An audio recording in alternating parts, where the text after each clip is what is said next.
Hello everybody and welcome. My name's Jason Meyer, and that's Cindy, and then there's Izzy.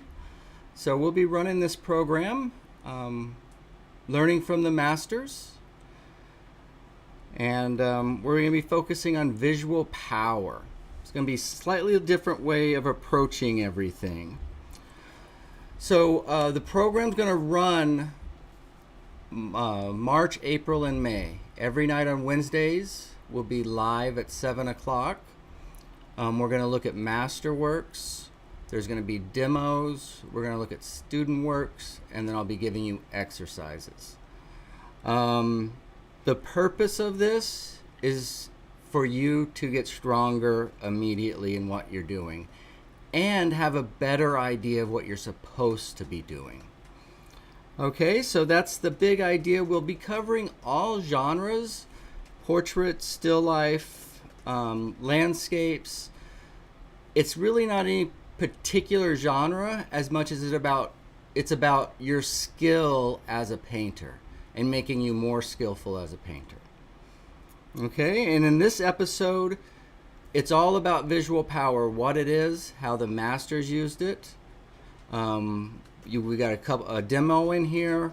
We're going to look at student work, and at the end we're going to end with exercises. Okay, and all this is going to be done before 8 o'clock. At the end of the program, I'll be sticking around, and I'll be happy to answer any questions. But until then, we've got most of the content pre-recorded, so we're going to roll, and I hope you enjoy it. All right, so welcome everybody. For those of you who don't know, Cindy's going to be on the chat. She handles all of that, and she'll keep you engaged and can direct questions my way. And if you have questions, you can shoot it to her, and towards the end of the program, we'll see if we can work that out. All right, with that said, let's get to the first video. In this course, we'll be looking and studying through the lens of a key concept. This concept will help us to get out of our intellects and into our more natural intuitions without losing control of our painting. This is not a free pass through the foundations of painting. You must have a good foundation. This is about harmonizing all those individual pieces of knowledge and experience into a simple and effective working tool. So, what is this key concept that will help us harmonize all of our individual pieces of knowledge into a single tool? What is this lens that will change what we are looking for and therefore what we see? The lens we will be looking through, the concept we will be using, is visual power. Visual power is a way to read the painting, which is most advantageous to the painter. Instead of looking at any one particular aspect of the painting, it keeps us focused on the entirety of the painting. Instead of going through and looking and adjusting edges or values or color one at a time, visual power lets us see how each of those individual aspects work together as a whole.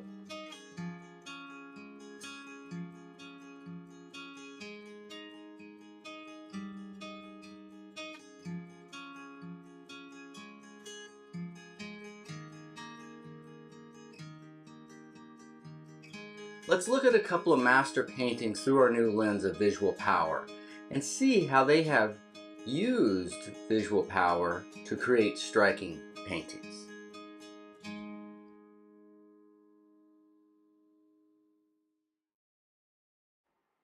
So let's begin with a close-up of a Rembrandt. And as we look at this painting, I'd like to divide it into 4 pieces. The first piece being the light on the skin, the second piece being the shadow, the third piece is the beard, and the fourth piece is the background. So can you see that the skin in light is the most visually powerful of those four pieces? So let's be clear about something. Visual power is not about detail alone.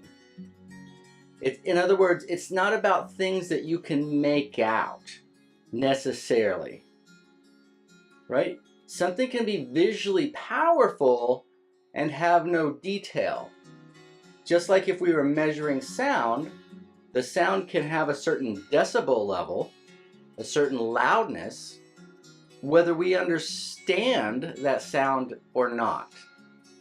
In other words, a word or sentences or things that we can interpret and understand is completely different from the decibel level in sound.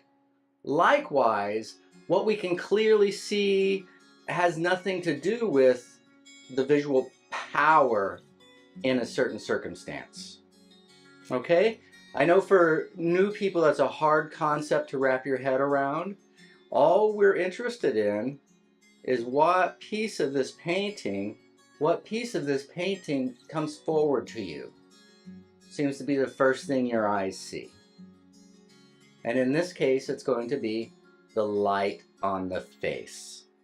Let us compare this eye. And as we're doing this, I want you to think about all the eyes that you've painted or drawn. Do you first come in here and see where that ends? Do you get a hard line right there, and then we need a hard line here, and then this eyeball goes up and around, and then this eyeball.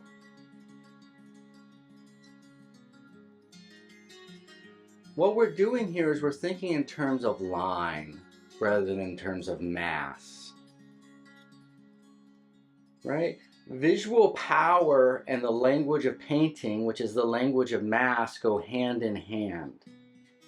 And one of the things people can find tricky is the secret in mass for form is bringing them on the inside of things. Bringing their focus, bringing their awareness, bringing the visual power to the middle of the object, right? As opposed to the end of everything. The end of the nose, and the nose goes over like that. The eyeball and the eye socket. Do you guys see the difference? So what most of my students anyway are struggling with is properly letting go of those edges. And I believe visual power can help you do that. Would that be enough of an eyeball for you in one of your paintings? It worked for Rembrandt, so why do you need more? Again, working from the viewpoint of visual power will allow you to think and find these things. For instance, if this hair, this is how some of our hair looks when we do it, and then you see how much more visually powerful that hair is now? And the reason that's a problem is that we want it visually weak. Right? The visually weaker that is, what that does is it makes the nose that much visually stronger. Right? So through the lens of visual power, we can experiment with edge, with paint quality, while keeping our painting in order.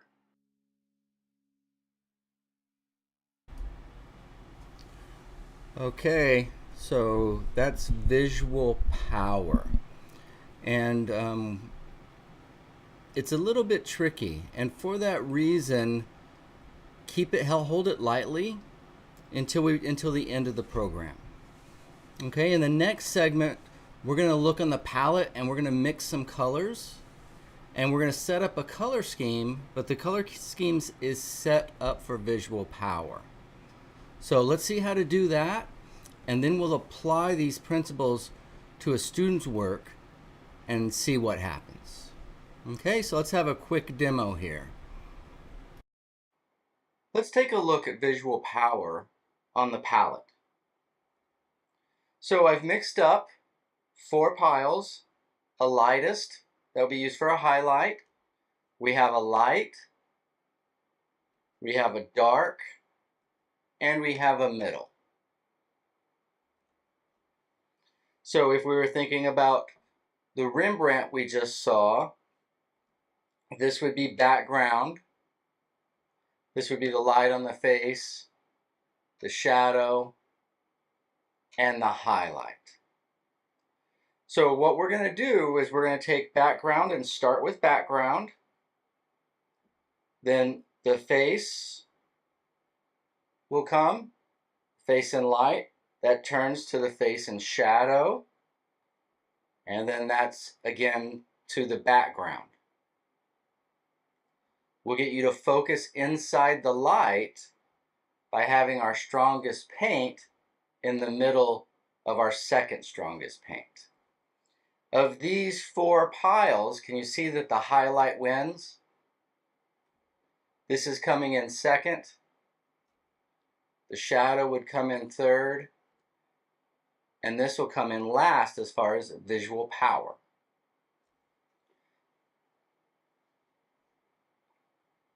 So in oil painting, we paint from dark to light.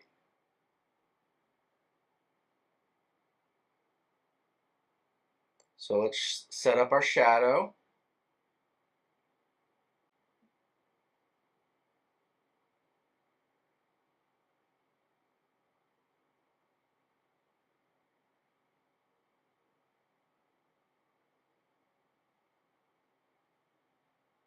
Okay.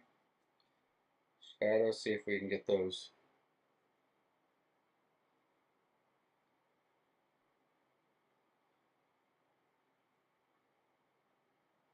We can get that flat. The camera's catching a lot of the edge here.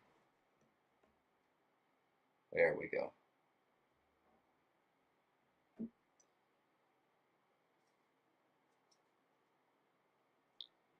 So then the number 4 value,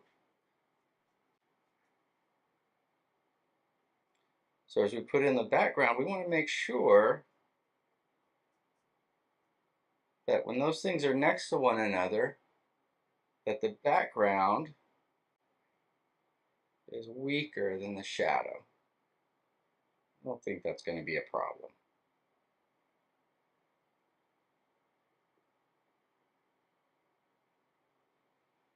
Okay, we want to leave room for our light. And the background. So the light and dark is held with the weak.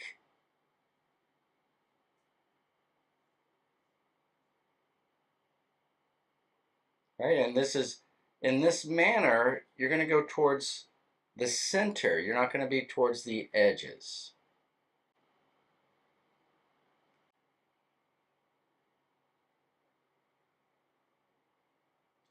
So is the light the strongest thing in this pattern so far? Right? Does your eye have any trouble going right there? When you're looking at just this, where's your eye going? It's going to go right there.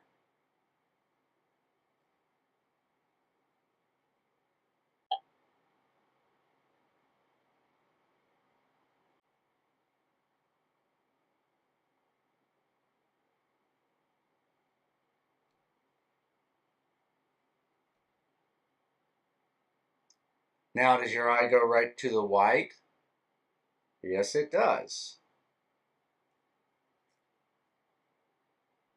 Okay, so we very quickly and easily have the scene set up. We're our most visual power. Now let's talk about controlling the visual power.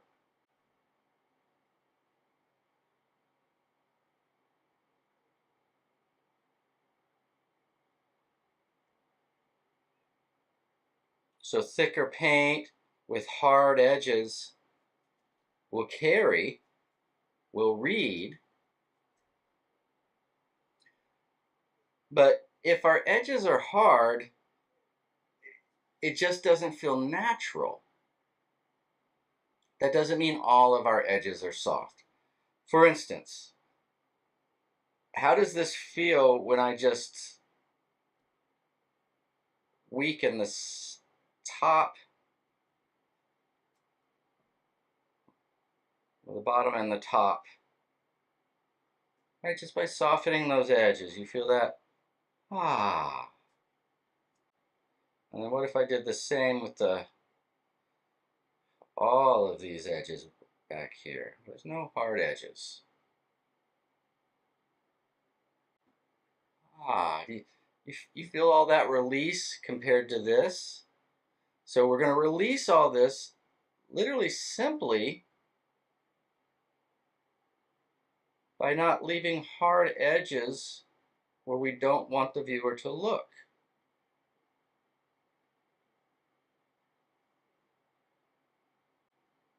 Okay, so hopefully that has even more impact.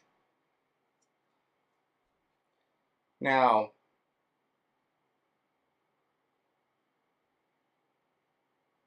if this is the beginning of the form and that's the end of the form, right? Because the face starts, it turns from light to shadow, and then the face ends.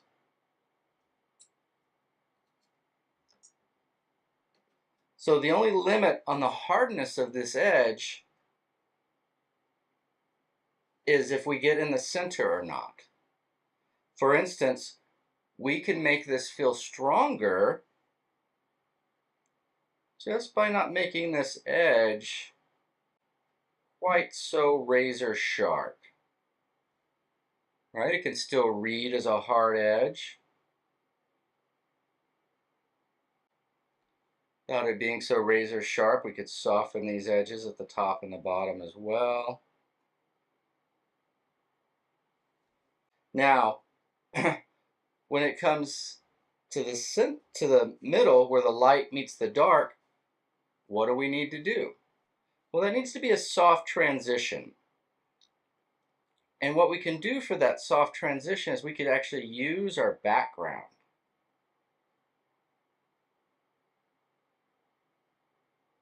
And influence our light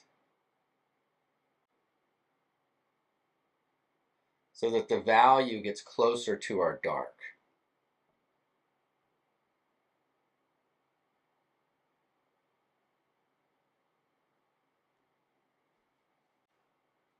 Okay? Now, there's a couple of things we can do here. This is a pretty quick turn. You feel that? This almost feels like a square. If I needed to round this off, and before I do, I can see I need to move my highlight over. Move that over there a bit, give us a little more room.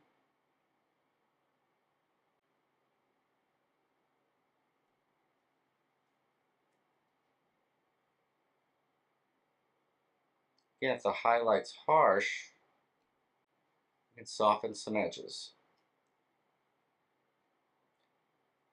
But as I expand the air, the background from here to here, in other words, not make the transition from light to the shadow so abrupt, if I make that just a bit longer, it'll be a slower, more gradual turn.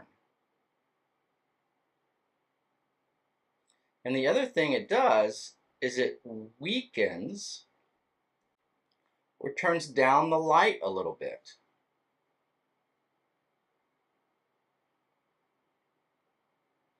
All right, does that feel like a slower turn than before?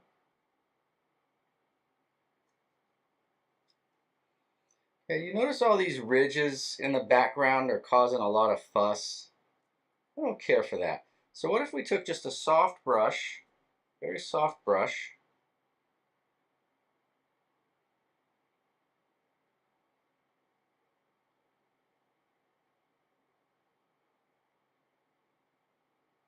and took those out?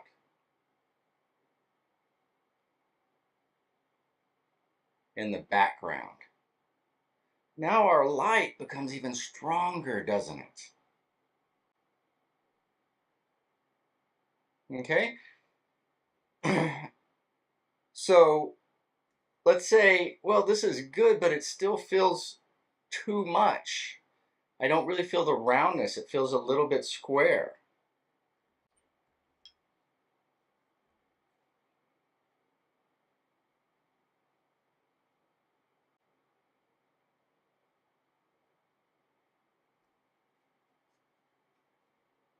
Again, just with the air or the weaker visual power, just dragging that ever so slowly into the light. You see how that weakens and rounds those edges off? So we need a hard edge here, but does it need to be, again, that hard?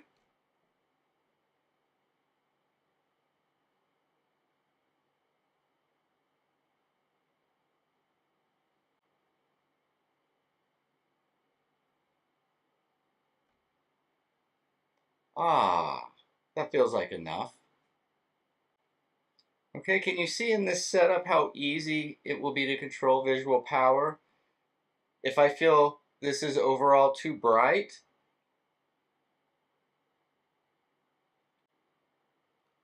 what we can do is with some air, influence this just a bit.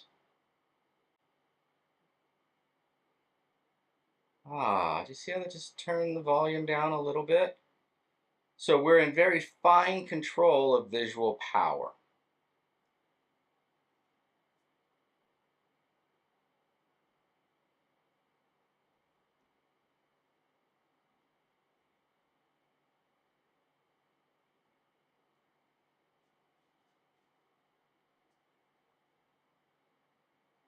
Okay, so the last thing I'd like to say on this is I hope everybody saw how easy this was to do. The doing it this easy, the hard thing is giving up what you think you should be doing or trying to match this color or that color, right? I mixed these colors for visual power, not for matching the colors that I thought were on the face. You see the difference? And most people are so attached to what they see and believe they have to be so true and just match that's art, that they take away their chance to have a visually strong painting.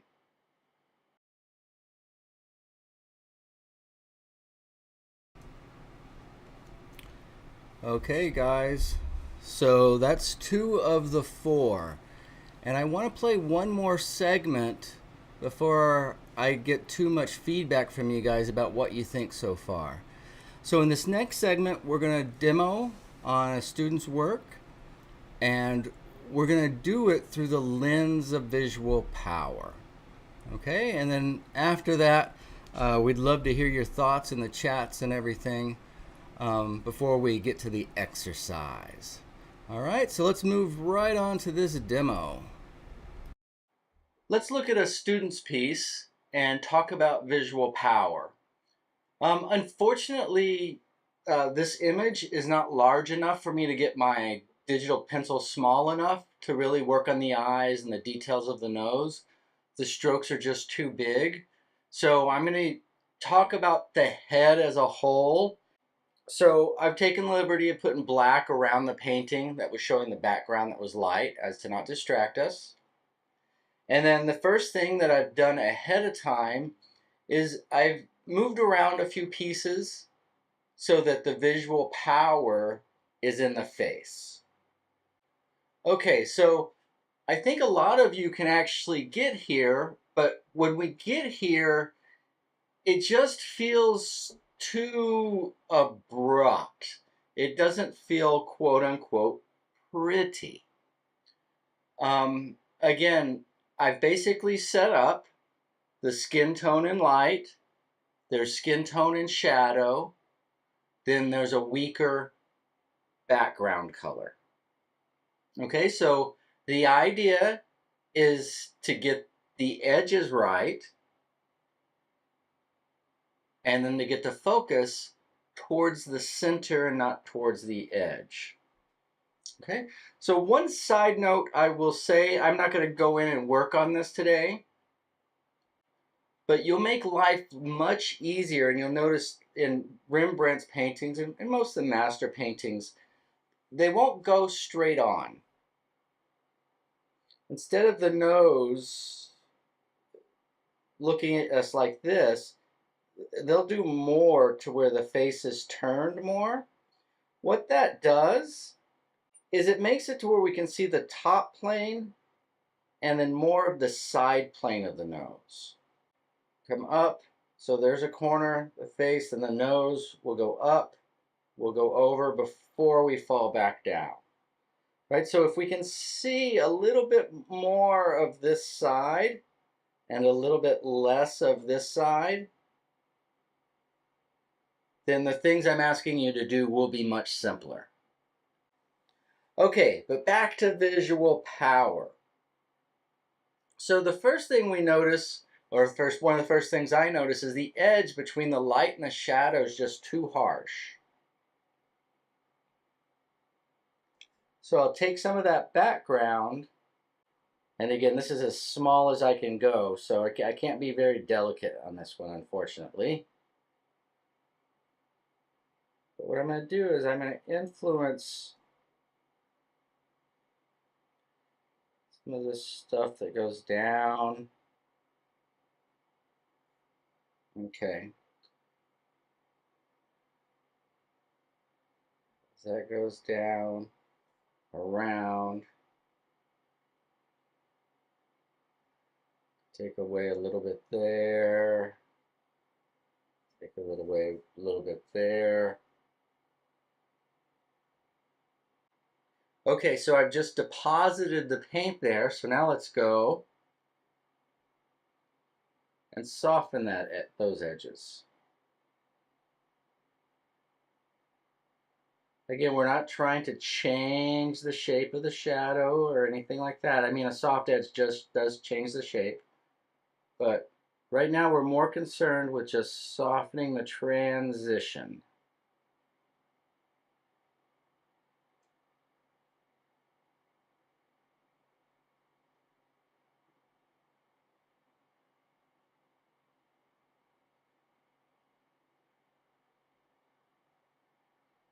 And I think if we don't go so deep there, meaning maybe air instead of shadow,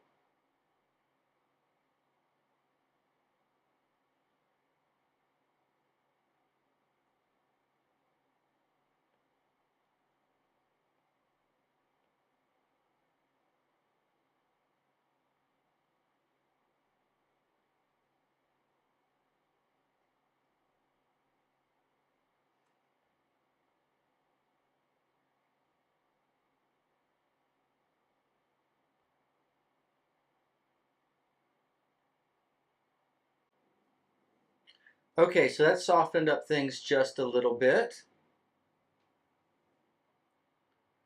And then, like I said, if we get into the middle, so let's talk about what the middle is in this setup. So we want to go inside from the edge of the paintings. Okay, so that's one of the middle. And then once we have our form, we want to go in the middle of that. Maybe there's a highlight, or maybe we don't do so much highlight there so that we can get them right there. So what I'd like to do now is let's play with the visual power and bring our focus right into here and see what happens. Again, I'm not playing with the drawing too much or anything like that. All I'm doing is try to show you guys visual power and how to work with it. Okay? So for me right now, this is pretty strong up there, right? So I feel like I need to quiet that down. I think if we can quiet all of this down as well, and maybe even that,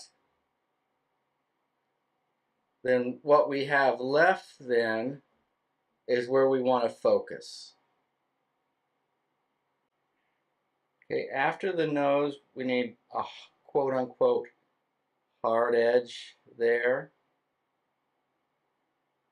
But then remember, if we make this transition longer on this side, what that does is it takes the strength and the power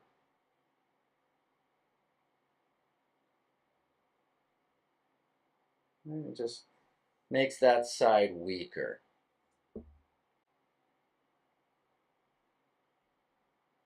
And up at the top, take a little chroma out of that.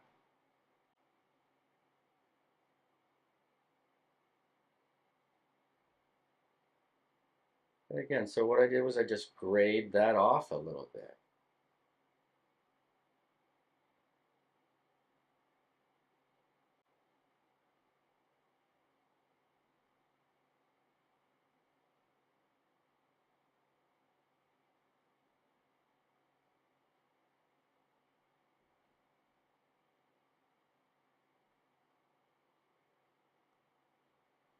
Okay, so we'll make this a little bit lighter and cooler.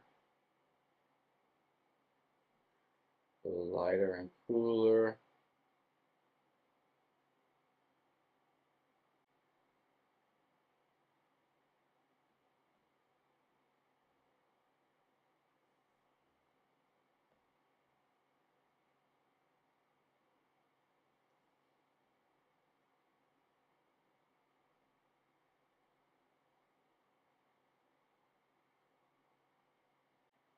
Okay, so we looked at Rembrandt.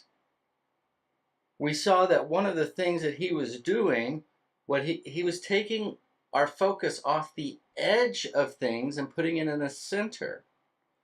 So what if we came here now to this edge, and like I said, we don't want it to be lost, but can we make it hard without making it so razor sharp?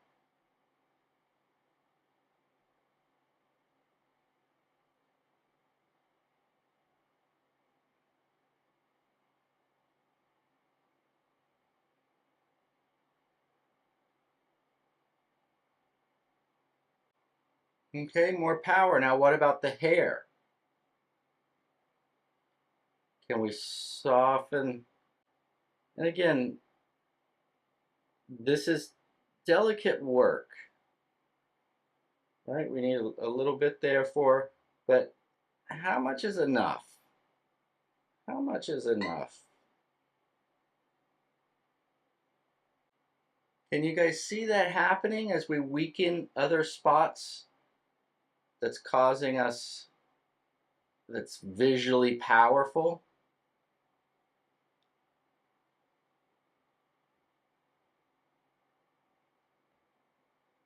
And make sure that the middle wins. See how that can start to come alive? Okay, I think we'll leave it there. Let's have a before and after. Okay, so what I did first was I changed a few of the big pieces so that we were getting to the face. Then I adjusted pieces weaker so that we could have the strongest in the middle. And you see, even with this kind of quick work here, a naturalness develops pretty quickly.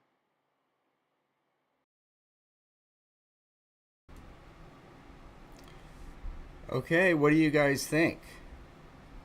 Do you think controlling the visual power would strengthen some of your work? So, I'd really like to hear what you guys think, because when I see that, I think, wow, yeah. And I know all of you can do that, but the trick is that is what you do. In other words, you substitute doing what I just did for what you've been trying to do, or even quote unquote what you want to do. So rather than have you give up a whole painting towards this, what I've done is I've developed some exercises. Unfortunately, this last segment is a slight bit longer. Hopefully, all the other segments have gone very quickly, but it just took some time to show you everything that needed to be shown. And to help you out here, the lovely Miss Cindy Meyer has made up digital handouts. And if you email us, give us your email, she'll send you these. And what this is going to do is, why I'm doing the exercise and it seems like, wait, what was that? And what did he mix? And what was that? That's going to be all printed out. You don't have to worry, because painting is not about memorizing. It's about seeing. And the thing about visual power is you have to start seeing and judging for yourself. Where's the visual power on here? All of you can do it, but guess what? Sometimes not at first. But as you start practicing, as you start looking for the visual power and continue to do that, and then work from that perspective, I think your minds will be blown. And if it's not, then the solutions to your problems are so easy. Like, I can tell you in 15 to 20 seconds what you need to do, because we don't have all these extraneous parts to it. Okay, so what's next? Should we just get into the exercise and we'll see? This segment runs about 18 minutes, so it'll take us pretty close to the end of the hour. But after this segment, we're live here, and I'll open it up if you have any questions, or you can type them in to Cindy now, and we'll answer them after this segment. Okay, so I hope you enjoy the exercise, and more than even enjoy it, I hope you really take the time to do it. Put the time and energy of a paint day or a couple of paint days into this, and see if you can start really learn to manage those pieces in such a way that's pleasing to the eye. Okay, because isn't that the ultimate goal, is to have something pleasing to the eye? So we need to start with, how do we do that? How do we manage the paint to get that pleasing, satisfied feeling? Okay, without further ado, let's get on to the exercises. I want to introduce a different way of thinking about your colors, your tube colors, about your palette and how you use it. Okay, and the purpose of this is for visual power. Now, not only visual power, but sometimes we mix paints and they're beautiful colors, but they all have the same quality. They don't feel like different things. By mixing and thinking about these different, we can make sure that each thing feels different. That will add richness to our paintings. Okay, so how I'd like you to think for this exercise about the colors and divide them up is, whatever your favorite medium is. I have a homemade medium, so that's one category. Then we want to divide things into white, cadmiums, earth, and black. Okay, again, so the way we're thinking about color now and how we're going to mix color is white as a category, cadmiums as a category, earth tones as a category, and black as a category. As I said before, I've got a homemade medium. My white is crements. Then for my cadmiums, I have cad yellow light, cad red light. For my earth tones, I have yellow ochre and burnt umber. And for black, I'm using ivory black. My paints are Old Holland. And with these paints, what we want to do is we're going to mix 4 columns. Mix 4 piles. Highlight will be our lightest. Our light will be our second lightest. The middle will be the third in value. And then the dark will be our dark value. So these will run from left to right, lightest to darkest. Like I was saying, so highlight's value 1, light is the second value, middle is the third value, and dark's the fourth value. Now I don't mean value 1, 2, 3, 4 all next to one another. I just mean highlight's the lightest, light's the second in order, middle's third, and dark's fourth. Now, what's the visual power of each of those piles? Well, the first 2 should stay similar. Your white should be the strongest, your light next. Then we're going to jump down to dark. So between your value and your visual power, can you see how the dark and the middle change places? So it's the third lightest value, but it is the weakest in visual power. So it comes in number 4. And the darks, the number 4 value, are darker than the top 3, weaker than the light, but stronger than the middle. Okay, so let's start our setup. So what are we missing? What are we mixing? We're going to mix 4 columns. First one's going to be our highlight. And again, we're doing the setup right now. Set this up. Then we're going to harmonize it, and then we're going to adjust. Okay, so those are the 3 steps of this exercise. So our first column is going to be highlight. It's going to be mostly white. Our next column is our light, which is going to be earth,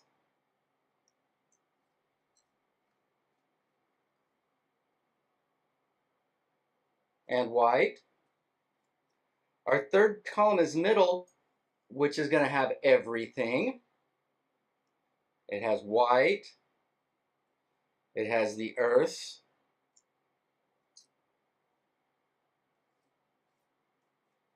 It has cads.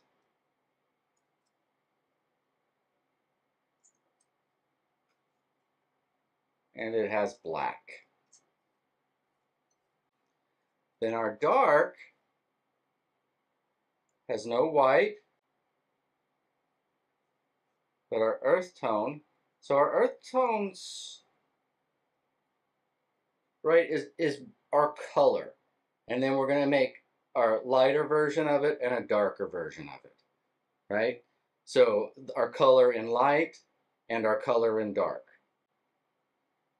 Now the dark has no white, it has no black, but it does have the cadmiums.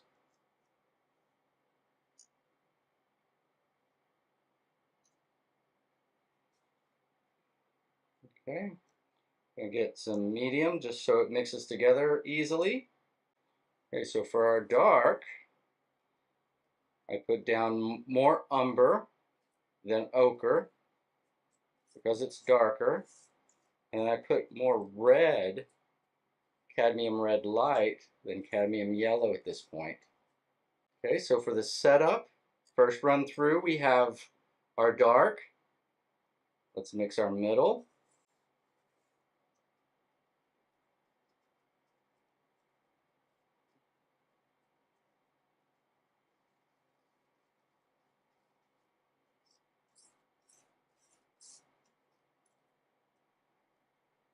Okay, the key to this is quantity.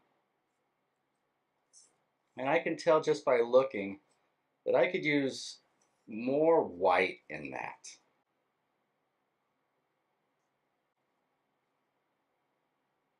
Because I want it to be less than this color, not equal to. Less than our dark. And now that's less than, right? It's lighter, but it's going to be weaker. Green, your eye's going to prefer reds, oranges, and warms over your cooler greens and blues and purples as far as visual power goes. Okay, so there's our middle. Let's go to our number 2 value, our light. And I'll use more ochre in the light. Right? In the dark, I used more of the umber. In the light, I'll use more of the ochre.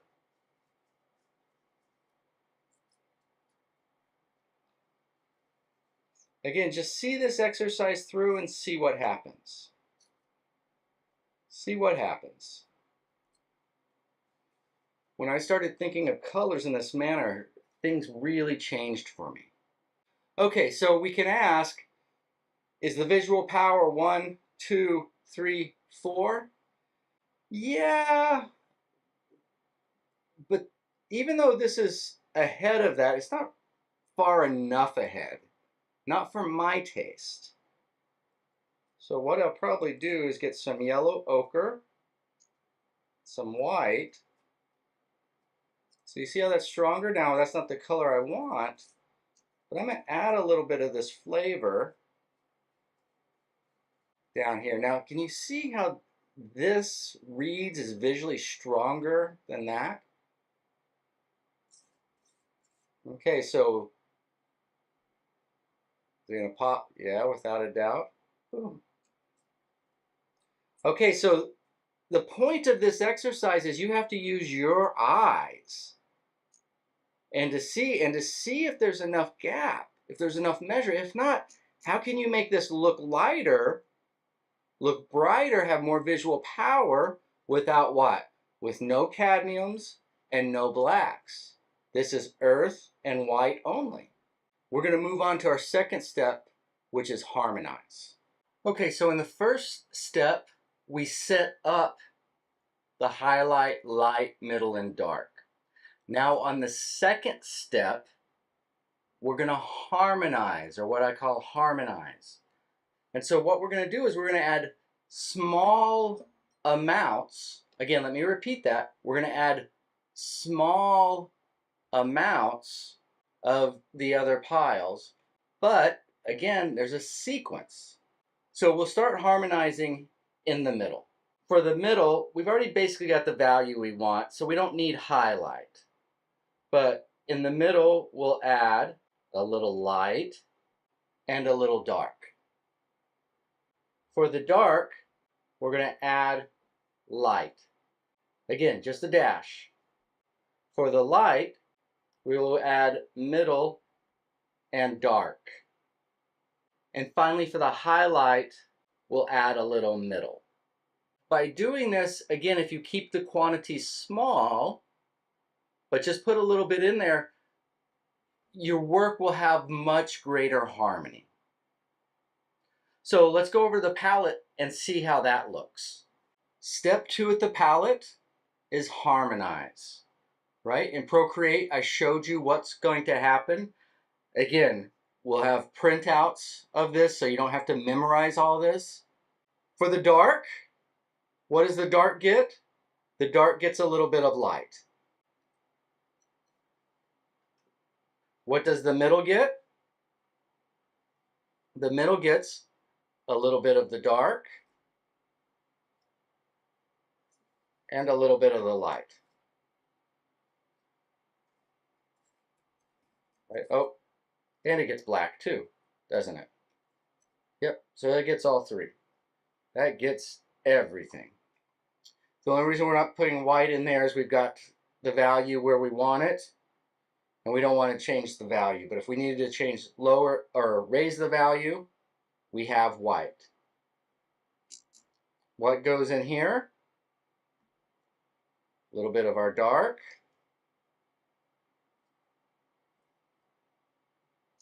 And a little bit of air. For our highlight, what goes? Just a little bit of air.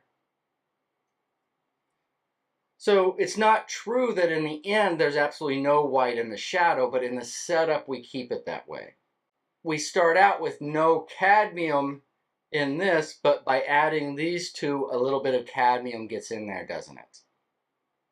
Okay, so although little amounts get into these, if you'll take that first step and leave them out, you'll have much greater success. So let's see what these look like once we harmonize these. Okay, so there's our air and our dark. We're going to put into our light. See, it just riches it up a little bit. Right, that was an old color, that doesn't count. So we're going here to here. Now let's harmonize our background.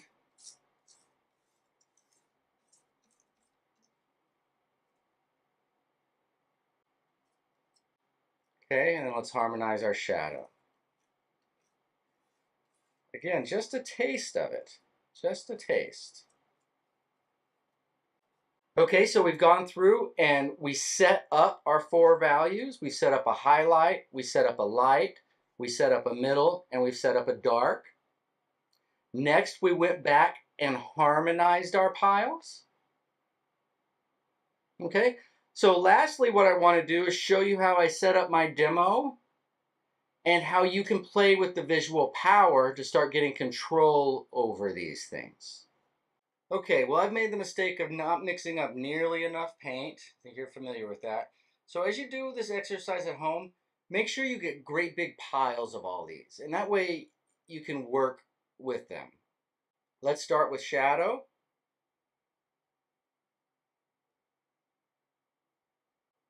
Okay, on the outside of shadow.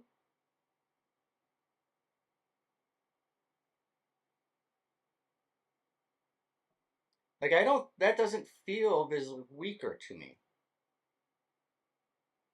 I believe if I add some white to this, that'll be visually weaker. And did it stay visually weaker than our... Yeah, but it's getting close, right? So I want somewhere in between those two. There we go. We want to leave a little room for the light. How much room? Well, we want it more than the shadow, right? So a big enough piece here. We want to leave soft edges around the outside. Okay, so now when I insert my light, immediately it needs to pop. And if it doesn't, we need to ask ourselves why. Now, if you're working with a white or very light background here, you may have to set something up. Notice one of the reasons my light's popping is because how dark my middle is, how dark the palette is. Right? And that's plenty. That's plenty light right there. Because when we're looking at this, we have no choice but go right there.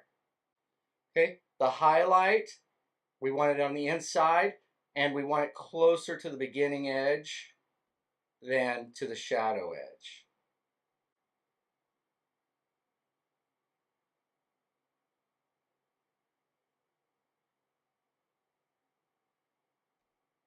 Okay, so how can we make this visually stronger?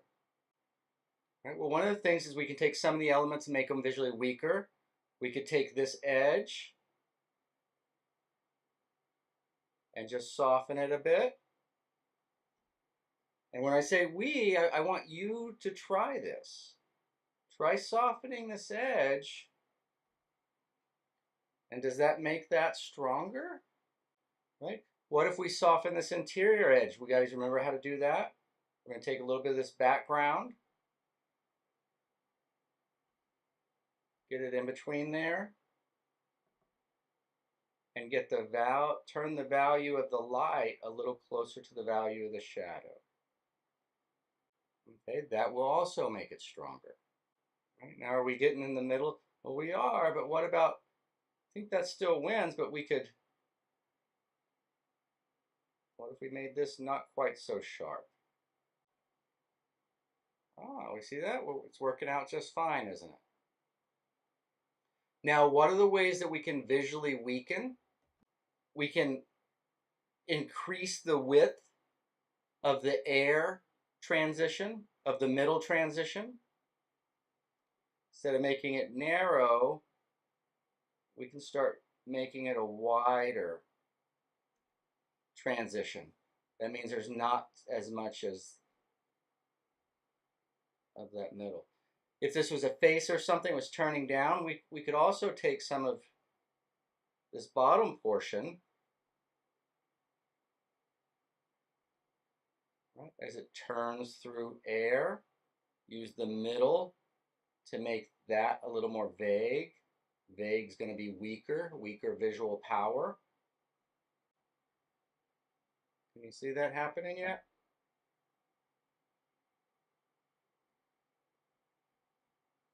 Do we need to push it? How far do we need to push it? Also, this whole thing, if it's a little too bright, or I want to focus on a certain spot, I can just add some of that background to it, right? So it's as easy as that. I promise if you'll practice this, we're going to continue on this and I will give you more and more as we go. But right now, just set this up and see if you can control the power of that. That's so brown, I don't like it, I don't like it. Well, that's so easy to fix, right? But don't fall in love with a particular color, fall in love with visual power. Because we can manipulate these things later and cause a lot of color. Like I can add cadmium, quite a bit of cadmium, to my shadow, and that's just part of it. So all I'm doing is increasing the measure of the cadmium, but I have to make sure this stays weaker than my light. But look how much more colorful this whole thing got just by adding a little bit there. But don't let these little things prevent you from learning to control your visual power. Okay? So you guys take a swing at it and let us see how you did. Okay, guys. Well, that's the first episode back. I'm going to ask it, what do you think? Was it effective? Did I make the point I was trying to make? Right? So often in painting, we're chasing ineffective things. Sometimes for decades. So again, I'm not asking you to do an entire painting, but if you'll come along in these next 3 months with me and do these exercises and be mindful and correct them and everything, I sincerely believe that you'll be a much stronger painter, right? You won't be lost as much. You won't have to wait till the teacher responds to you so you know what to do. I'm really in this program trying to give you the power to be an independent painter, an effective independent painter. Okay? So if you found the content helpful, a like, a subscribe, a notification button, we really appreciate it. If you think it deserves an attaboy a little bit more, I believe Cindy's going to drop or has dropped links for a little tip jar. And if you really liked it or you found it helpful, show up again next week. Do the exercises. See what happens. All right, let's see. Do we have any questions or anything? Well, we got this is the most direct. Thank you, Satyama. Thanks, Susan. Susan, hello to everybody. Katie. Right on, Katie. It's good to have you aboard. Claudia. I mean, yeah, I was hoping to suck you in there, Claudia. Good. So, never. Excellent. Right on. Thanks, Mike. All right, everybody. Well, let's keep it under an hour. We'll be back next week. And what I'll do is each week, if you'll do the exercises, we're going to build upon it. Right? I couldn't come in one time and give you this whole program. But if you come with me each week, what was just way too complicated before, by the time we get to the end, oh yeah, that's just the next step. Okay? So it's great to see and hear from everybody again. I'm so happy to be back with you. And hope to see you next week. Bye, everybody.